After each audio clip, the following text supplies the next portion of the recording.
শেষ পর্যন্ত বলা যায় যে আমেরিকা এই তথ্য ফাঁস করে এক অর্থে ইরানের 2 শীর্ষ কর্মকর্তার প্রাণ রক্ষা করেছে, হয়তো তাদের স্বার্থে।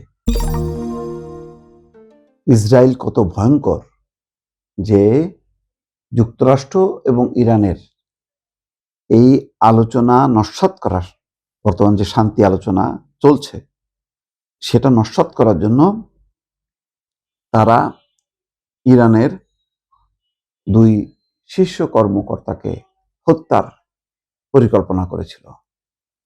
তার একজন হচ্ছেন ইরানের পররাষ্ট্রমন্ত্রী আব্বাস আরাকচি, আরেকজন হচ্ছেন দেশটির প্রধান আলোচক পার্লামেন্টের স্পিকার মোহাম্মদ বাঘের গালিবাফ, অর্থাৎ আব্বাস আরাকচি এবং বাঘের গালিবাফ, এই 2 কর্মকর্তা যারা এখন এই বিভিন্ন নেগোসিয়েশনে যারা অংশ নিচ্ছেন, যারা তেহরানের বাইরে পাকিস্তানে যাচ্ছেন, কাতারে যাচ্ছেন বা জেনেভায় যাচ্ছেন আলোচনার জন্য, এই 2 আলোচককে তারা হত্যার পরিকল্পনা করেছিল। উদ্দেশ্য ছিল যে এই 2 জনকে যদি তারা হত্যা করতে পারে তাহলে এই আলোচনা ভেস্তে যাবে।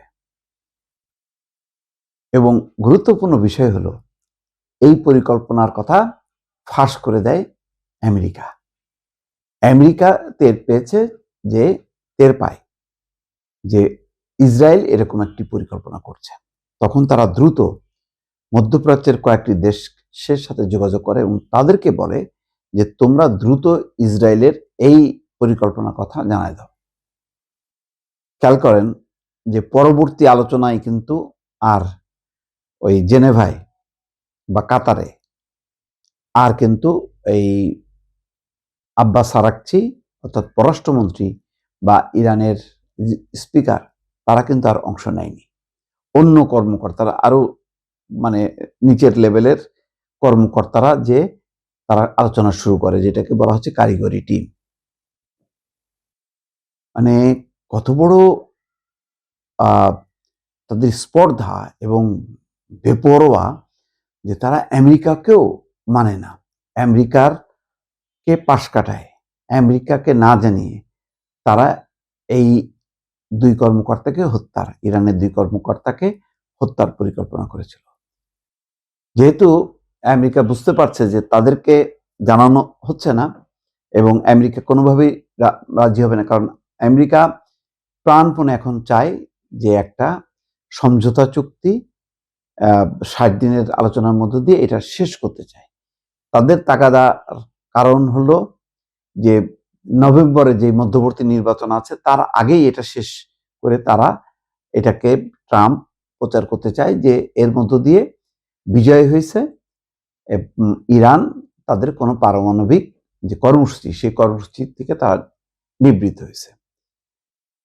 যেখানে আমেরিকার এই তাড়া, ডোনাল্ড ট্রাম্পের এই তাড়া যে তাড়াতাড়ি শেষ করা, সেখানে ইসরায়েল মনে করে যে এই শান্তি আলোচনা যদি সফল হয় তাহলে তাদের জন্য বিপদ।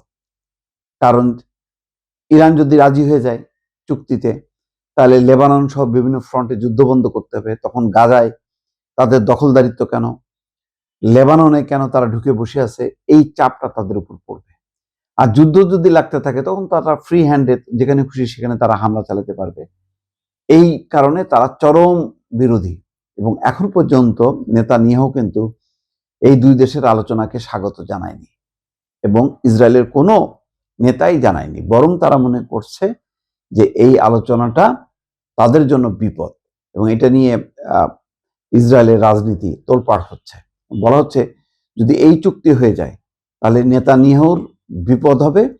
নেতানিয়াহু যে সামনের বছর সম্ভবত ডিসেম্বর বা জানুয়ারিতে নির্বাচন আছে, সেই নির্বাচনে তার ভরাডুবি হবে।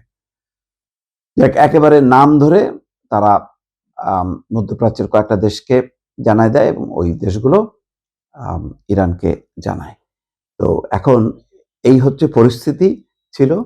শেষ পর্যন্ত বলা যায় যে আমেরিকা এই তথ্য ফাঁস করে এক অর্থে ইরানের 2 শীর্ষ কর্মকর্তার প্রাণ রক্ষা করেছে, হয়তো তাদের স্বার্থে।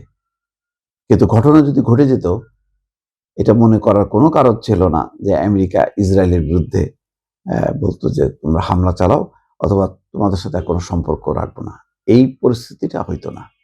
তারা শুধুমাত্র ওই আলোচনাটা যাতে সফল হয় সেই কারণে তাদেরকে মানে ইরানের আলোচক, শীর্ষ 2 আলোচককে জীবিত রাখতে চেয়েছে। দর্শক।